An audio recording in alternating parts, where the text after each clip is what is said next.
how are schools failing to teach their students digital skills? Well, I think first of all there is a lot of difference between schools. Some are doing a great job, some are a bit less. But if we look at what is being taught in schools, yesterday I compared it to sex education. Most of the time we talk about the nasty, dangerous stuff, and we forgot to mention that it can be fun too. So I think that's very important. If you want to make children more enthusiastic about digital skills and digital life, more than sending a Facebook message, then we need to teach them and to tell them about everything in school. And I think that's a very important task. Are the skills that students will need to succeed in the workplace so radically different now than they were 20 years ago? Well, yes, they had to defend the fact that this is the case, but to be honest, I think it's an evolution rather than a revolution. Creativity, I think the people 100 years ago also need creativity. Working together, very important. But actually, I think we have a new challenge. One of the main topics on this conference is personalization.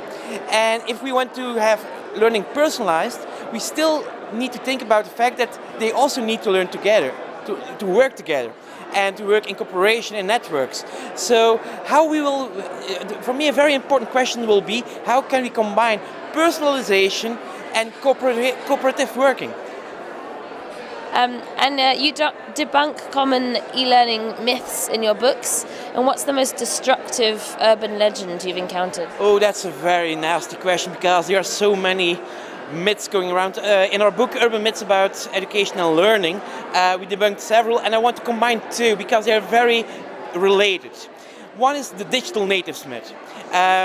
People still think that they are digital natives and digital immigrants, while it's not that simple. It's much more complicated. Children need to be taught because yes, they use it, but for instance, strategic skills and what's happening with my information online, that can be a big problem. But closely related, because we see our children use technology a lot, we tend to think that they want to use it for learning.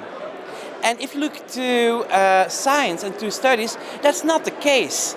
So if you think, let's use technology to motivate our children, then you can get a Hawthorne effect. Yeah, we are trying something new, funny, yeah, great. But after a couple of weeks, that effect is gone. And if you then deliver, well, rubbish, your children are gone. So I think it's very important, if you use technology in class, for teaching, for children, don't think that they are motivated because of the technology. They're motivated by the content, what you're doing, and the learning. Great, thanks. And can you just say one or two words about your experience at OEB so far? Well, it's first of all, it's huge. A lot of people, a lot of different insights, and I was asked not to say anything about the party. Great.